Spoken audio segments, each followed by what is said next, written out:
Welcome to Bad Dog Agility, a podcast helping you reach all of your dog agility goals. Whether it's competing under the bright lights of the televised finals at Westminster or successfully navigating a homemade course in your own backyard, we'll bring you training tips, interviews, and news about the great sport of dog agility.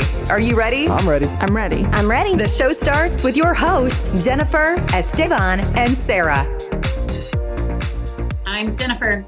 I'm Esteban. And I'm Sarah, and this is episode 302. Today's podcast is brought to you by hititboard.com and the new Teeter Teach It, an easy-to-use tool that controls the amount of tip on your teeter so you can introduce motion to your dog in a gradual way. Go to hititboard.com for the new Teeter Teach It and other training tools and toys. Use discount code BDA10 to get 10% off your order. That's hititboard.com. Today, we're going to talk about how training works in the real world. And by that, I mean the progression of adding new skills, fine-tuning existing skills, teaching obstacles, teaching handling, and how we can take a dog who has never done agility before and turn them into that dog that we're going to be competing with for the next several years. And the idea for this podcast came from a question that was asked by one of our VIP members, and they were talking about having a novice dog, and they had really concentrated on contacts, and they'd been working it. They'd been doing, FEO and proofing the contacts, and everything was going really well. And so then they went back and did some weave pole training, and their weave poles had kind of fallen apart. And they were like, how do you manage adding new skills, maintaining existing skills? And somebody in the comments mentioned Whac-A-Mole. I've heard lots of people use that phrase to mean there's always a new problem popping up that you have to address with your agility dog. So you go and you trial, and one day it's a contact, and then you work on contacts, and then the next weekend it's weaves, and then the next weekend it's jumping. And you always feel like you're playing a game of catch up with your dog's skills and trying to get them to what I might call this mythical, wonderful, euphoric state that we like to call maintenance, where your dog knows everything and you're just maintaining skills. And so I wanted to talk about this because I think that everybody can relate to this idea of I constantly feel like there's something that I need to be working on at all times. And as soon as one thing is fixed, it's something else that's broken. Yeah. First, I want to talk about Whac-A-Mole. What if Whac-A-Mole is a distinctly American phenomenon? What if like every Canadian who's listening is like thinking, what? What is Whac-A-Mole? Do we need to explain? It's you whack, as in hit, a mole, M-O-L-E, the animal. Yes, this is like an old video game, not even video, like an arcade game, right? Where you have like these holes and you have a padded hammer and these. No, it looks like a pinball machine. But there's holes. Right, there's holes, and this little head of the little mole pops up, and you have to hit it before it goes back down, and it's constantly popping up in a different spot. And the more of them you hit, the higher your score. And the more tickets you get. And then you can buy, you can spend $100 at the arcade and then get $6 AM transistor radio. Exactly. Okay. So that is Whac-A-Mole for anybody who is not familiar with that term. But yeah, the idea of just constantly having to switch focus all the time. And when one thing is fixed, something else is broken. Mm-hmm. So Jennifer, what do you think? So from an instructing standpoint, I'm actually dealing with this with a couple students currently, but have dealt with it a lot in the past. And I'm going to lay out this scenario, and a lot of people will go, yes, that's me now, or that was me at one point. But, they have their seasoned dog, they get a young dog, and they go, okay, I'm going to take my hour private lesson and I'm going to spend 15 or 20 minutes of it with the young dog. And the young dog comes along nicely, and they're now 8 and 9 and 10 months. And you're getting to the point where there's like a lot to do. And that 20 minutes just isn't enough, right? So in that 20 minutes, you have to like work on your contact training, and then you're going to start wrapping around barrels, and let's introduce a tunnel, and let's not forget our impulse control and our start line stays. And it gets incredibly overwhelming because you're trying to cram all this stuff in this 20 minutes. And next thing you know, the young dog's working 45 minutes and you're out of time for the advanced dogs. And so currently what I'm doing with a couple of the students that are in this situation is we're alternating what we work on like every other week. So we have more like dog training on 1 week. So that's going to be like our impulse control and our contacts, little, whether it be mat work or box work for the running A-frame or 2-on, 2-off work. And then on the alternating weeks, we're doing more with the like running and the handling skills, sending around barrels, running straight lines with go, go, go, working on tunnel sends. And I tell them, I said, we're not going to try to do everything every week. We're going to alternate it. And it's helping to keep them not feeling so overwhelmed, but also it gives them time to do homework, because people who have a class or a lesson every week, it can be really hard to try to get your homework done on a bunch of different things if you know you only have a week to do it. But if we only do contacts, for example, every other week, not only does it keep our sessions more focused within that session of working the dog, but then it gives them 2 weeks to do their homework. So I think what I've really liked is this idea of being very specific about alternating topics to keep the handlers not from feeling overwhelmed, and also to give you more time to do the homework. So as soon as this message came through, I'm glad we're doing this podcast, because I was going to mention exactly that scenario of what I'm doing with some of my private lesson students who have those young dogs and feel like there's just so much to do right now. Right, exactly. I think there's a couple of different kind of avenues for discussion here. And I think one is, part of the question was, how do you structure your training? And I think what you just said speaks to that exactly. I think we also had a long discussion, and I will link to the podcast, about parallel versus sequential training, meaning, do you train a lot of things at the same time, or do you train one thing till it's done and then move on to another? And I think that in the beginning with dogs, we tend to do a little bit more sequential training. So, when we're focused, or we'll pick 1 to 2 things to work on. And this is especially true in my mind with weave pulls and contacts, where I want the dog to get like a lot of exposure, consistent exposure. If there's too much time between sessions, then they tend to stagnate a little bit in their training and not make progress. And so you kind of, need to do it, every day or every other day for several weeks till you get the skill.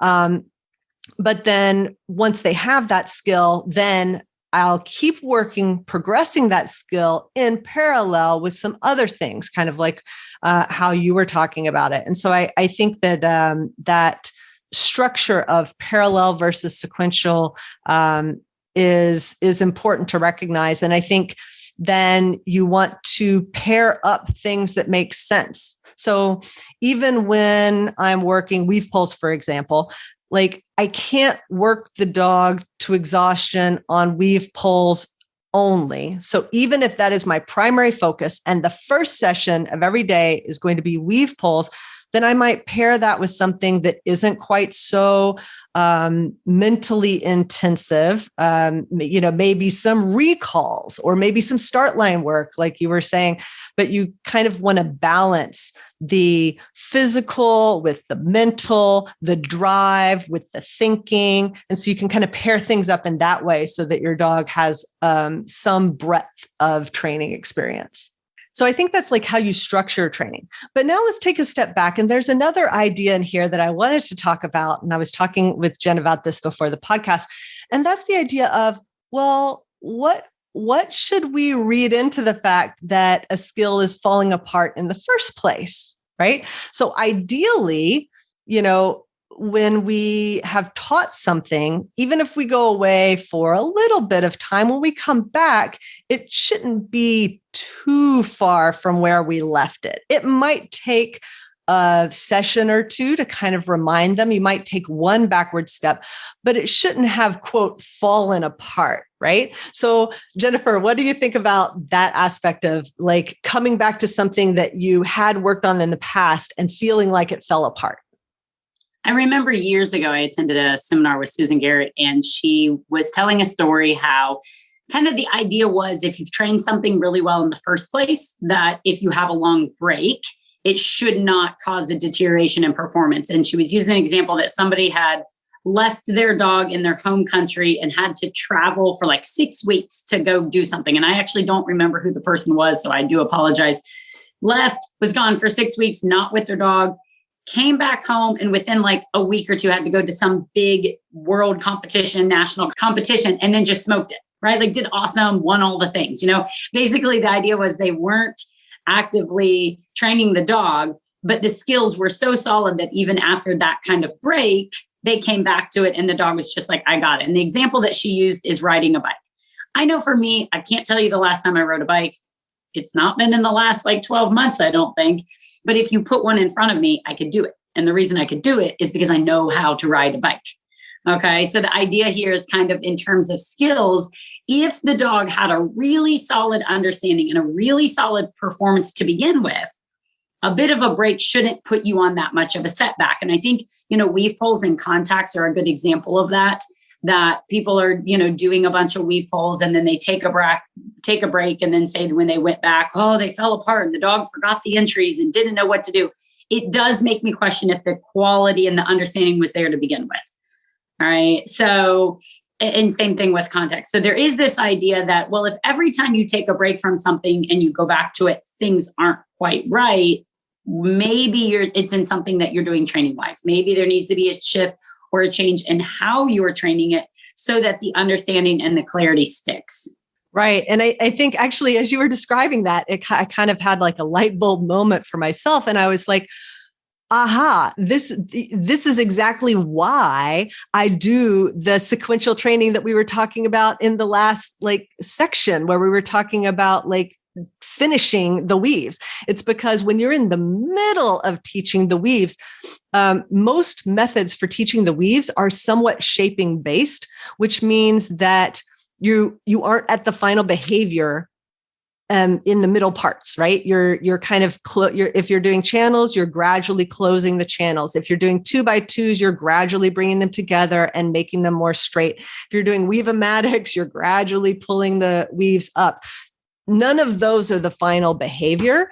And so if you take a break in the middle, you haven't gotten to the final understood thing. You're in a learning process, and that's harder for the dog to hold on to than a finished behavior that has a name and has a very specific way of executing. And so when people say, something fell apart, my inclination is like you to say they probably left it in a not quite finished stage. And that's going to be much harder for the dog to understand because they are in a point of their training that is designed for them to move through, not stay at, right? So they don't have a ton of experience doing it the way they're doing it. They were doing it a little bit easier yesterday. The plan was to do it a little bit harder tomorrow, but you kind of stopped in this transitory phase.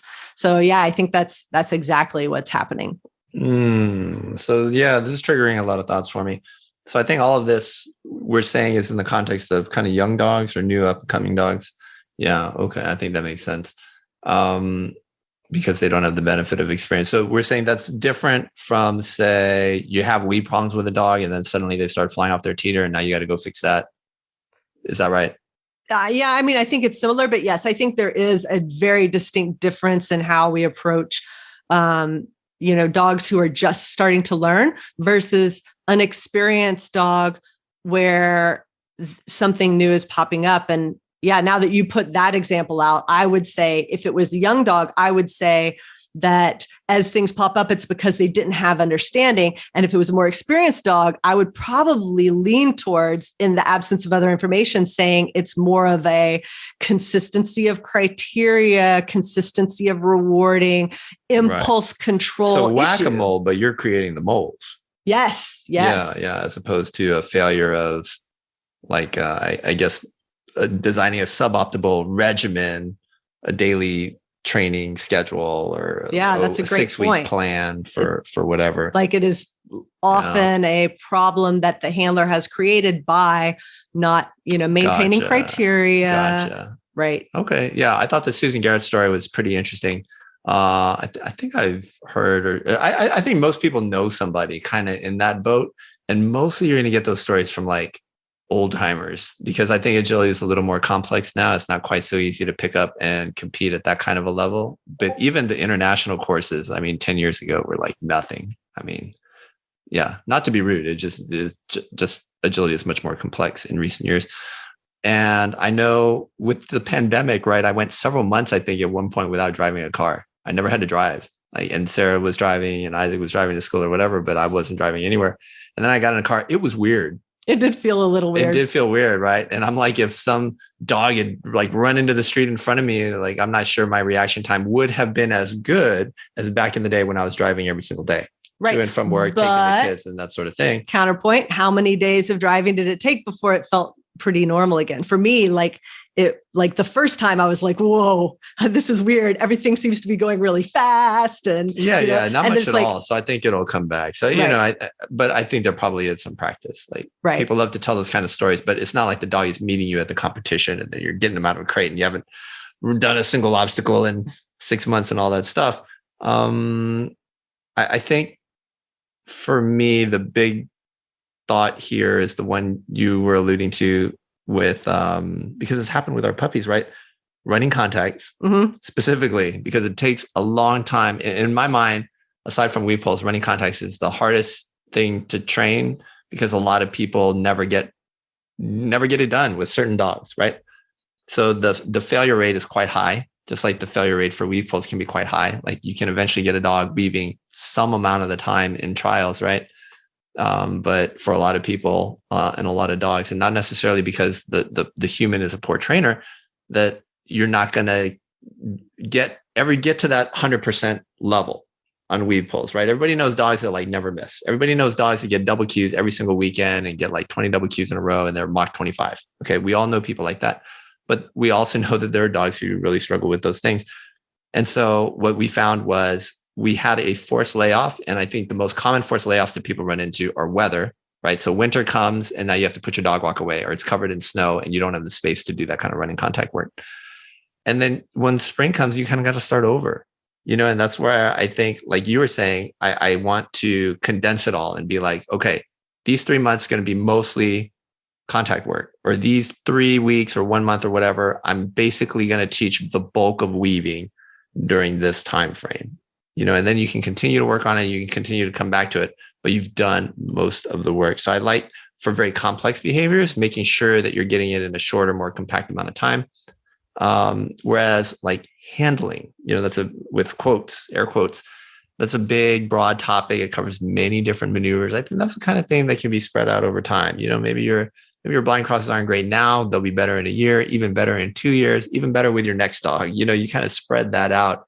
And I think it's a little bit different from teaching these very solid, very specific independent obstacle performance type behaviors to our dogs. Right. I think the kind of the final key point that we want to talk about here is more about expectation setting and about realizing that no matter who you are and no matter what level you are training at, agility is not a sport where you are ever done.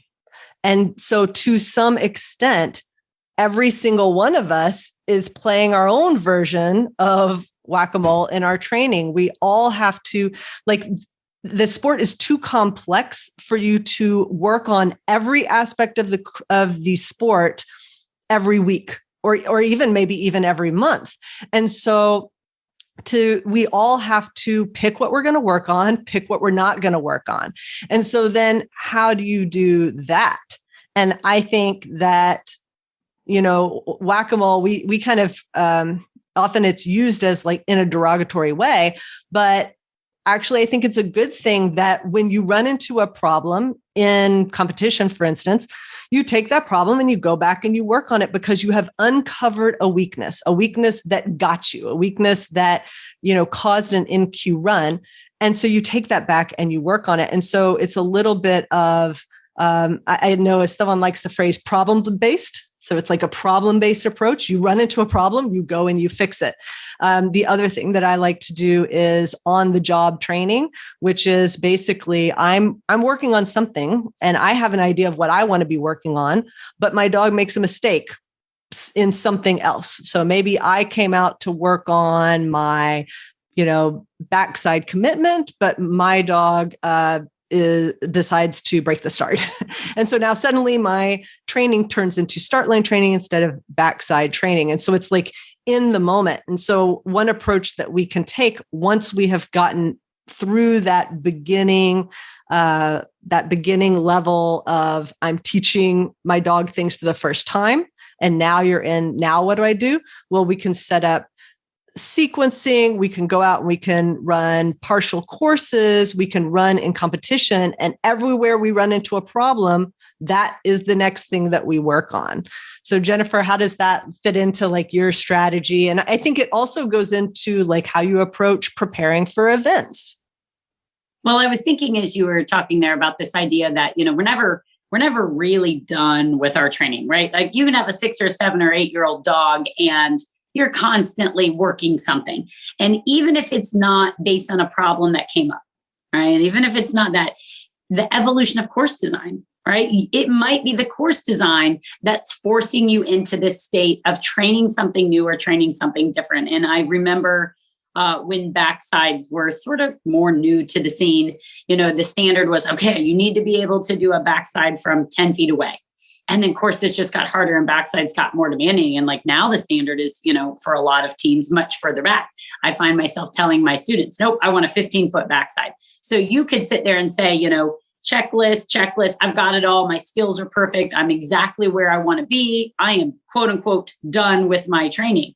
But then as soon as a new skill is presented, a new challenge, a judge comes up with something unique or courses get harder in the backsides, the course is going to force you to be constantly training and evolving your skills, whether it be now the backsides need to be done from further away, or, I remember when the forced layer came around, and the forced layer came out and we were all like, oh, that's new. We see it a lot. We better train and we practice that. Or there would be more layering with tunnels under a dog walk. That's been relatively popular. So you might be sitting there going, I feel pretty good with my 6-year-old dog or my 7-year-old dog. We've whacked all the moles. The moles are dead. And then some judge is going to go, but wait. And now you're going to have something new to tackle out there. So I guess it kind of goes along the lines of problem-based, because then when you see it, it's a problem and you work it. But I guess it's this idea that we're never really done. Training is ongoing. You're never really going to feel like there's not something that you need to balance out there. But I think the point that Esteban brought up about the idea of this balancing the training for a young dog who's learning skills is a little bit different than balancing a more seasoned dog when you're just trying to determine what to go out and train. And I know that's a podcast we've talked about in the past before. It's different when I have my 4-year-old dog and I'm trying to decide what to train and balance out my training time. A little bit different than the scenario we're talking about here, where it's like, how do I balance out teaching this and teaching that and not losing that? So it's definitely, you're always going to feel overwhelmed. That's my takeaway from this is like, don't worry, guys. If you're feeling like there's a lot and you don't know how to balance your time, join the club because I'm in it as well. Yeah. And I'll say one other thing. I think we have to tailor this for the dog and handler team. Obviously, there are people, I know people, we went to our first trial this past weekend for the first time in years, I think, right? First one of the pandemic. And yeah, there are people out there, running Mach 20. They don't even go to class anymore, right? With the veteran, you got some dog, whether or not they're running in preferred at this point, 8, 9, 10, 11 years old, and they're just automatic. They're just out there getting double Qs, especially if you're not doing classes like Premier, like what do you really need to be doing? Or if you're not going to national events where the complexity is maybe a little bit harder than what you see at local trials. So you can definitely reach a point. I remember with our less competitive Golden way back when, our very first Golden, right? I think she reached a maintenance stage where we even stopped taking her to class. You're only taking the young dog to class. And then you're like, the old veteran, she's fine. You take her to all the shows. Certainly. You might work her every once in a while in your own yard, but I remember we reached a point where we weren't taking her to class. Certainly. Right. And so, I think that was maybe more prevalent back then, but there's no reason you can't make that your standard now. Now, as it relates to young dogs, I will say this, there is one thing that you can do to really minimize the moles. And we reached a point. So we have 2 dogs, 2 puppies going on right now, and they both have some like fear, anxiety, sensitivity kind of stuff they're working through. And the Golden is much better about it than the Poodle, right? The Poodle is going to take some time. There's going to be more work put in there. The Golden, we felt like we were ready to go ahead and come out. So I don't think have we talked about this on the podcast at all? Her like doing FEO and all that? Nope. No. So basically we took her out to her first AKC show and she did FEO, time to beat and fast, just to get ring experience, get her in there with a toy. Instead of jumping her at 20, we dropped it 4 inches, make it a little bit easier, 16.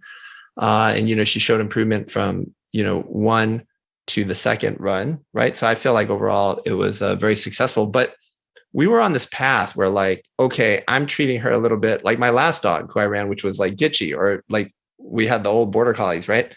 And they, you got all these international skills. Back in the day, we called them international skills. Today, I would just call it agility, but backsides, threadles, and certain scenarios and bigger spacing, but also being able to rear cross and getting through boxes and things like that. There are things that you are not going to need until you hit your first national level competition, or until you're running in masters at, say, UKI or an organization or Premier or any of those things. You can kind of set all that aside, set it aside for 3, 6 months, a year even, right? And so finally I turned to Sarah, I said, hey, like, what do we really need to get out there, right? She needs to be able to do a couple crosses. She doesn't even need to know the rear cross necessarily, right? You can do all fronts or blinds or whatever you're going to do. And you don't even need 12 poles. You can do 6 poles. Let's get her out there. Let's get her some experience. And so in my view, you can, for people who are feeling very overwhelmed and you haven't gotten your dog out there, right? And for our dog, she's turning in 8 days, she is turning 3. Now there's a pandemic situation here where, obviously that delayed us bringing her out and all this stuff, availability of trials, things like that. But it's a situation where you can get that dog out and kind of defer all the moles, right? I'm going to deal with that later. So this super interesting threadle that I see and everybody's practicing based on something cool they saw in the finals of the European Open, like that's not right for my, almost 3-year-old Golden who has yet to show in novice, right? So let's stay very focused. I know a lot of us, especially if this is your, your 4th, 5th dog, if this is the border collie or Sheltie that you have that's got your best possible shot at making one of the international teams or winning a national title, and you're very excited about it, and you want to teach them all the things, and you want them to be able to do everything before they even go out in novice, I think it's okay to defer. Remember how we used to do it back in the early 2000s, right? You just took your dog and you got out there, and then as challenges came up, you just went and you taught your dog, right? There was no the excitement was in getting your dog out, and then whatever pops up, you're going to teach them, you're going to work through it. There was no trying to reach some magical, I'm ready, and now let's do it. I think that kind of comes almost from the old obedience thinking, right? Where you can train a dog all the way through open or utility and then go and show them in novice. Right. As opposed to I'm just going to show them whatever they need in novice. And then when I get there, now I'll start doing the open exercises. Now I'll take out my dumbbell. Now I'll do whatever. And to be clear, we're not saying that it's bad to be prepared for everything, but I think this is for the subset of handlers who are feeling either overwhelmed or stuck or, you just get to this point where you're juggling too many things and making progress with nothing. We need to narrow down the things that you're trying to make progress on. And like you said, a really good way is to focus on what you need. Overwhelm, right? Yes. To the Whac-A-Mole. So yes. Jen, you run a lot of dogs. At any given time in your life, right? You probably have multiple dogs. Do they all basically have the same training program?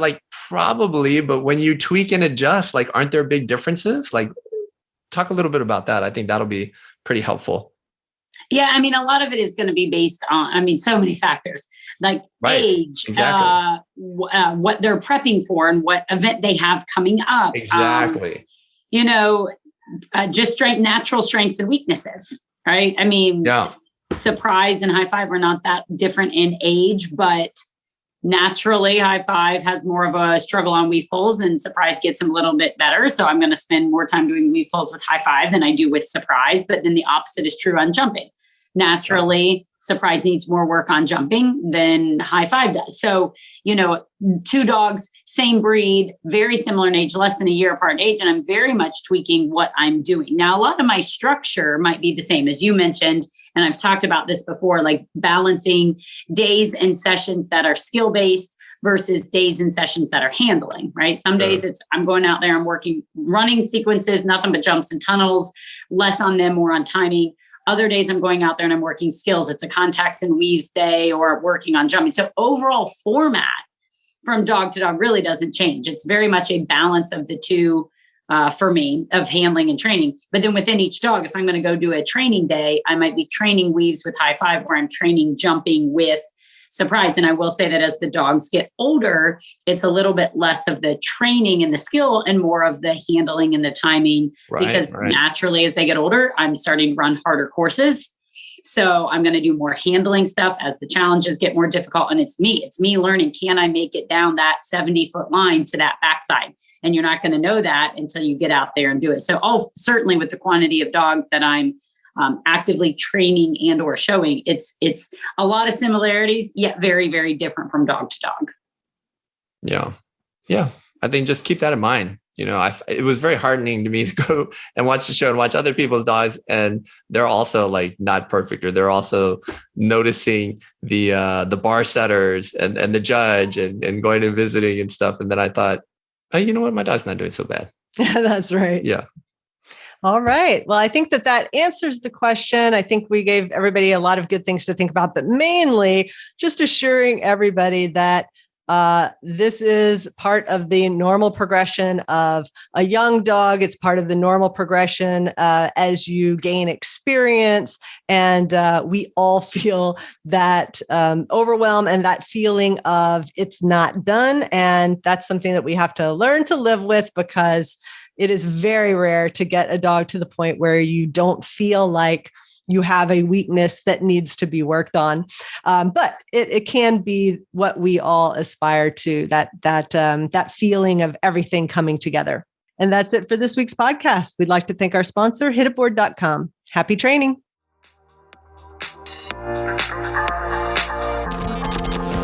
Thank you for listening to Bad Dog Agility. We hope you enjoyed today's episode. For more information, updates, and links to all our socials, just check out our website, www.baddogagility.com. If you haven't already signed up for our email subscription, we would love to have you join the BDA community. Until next time, take care.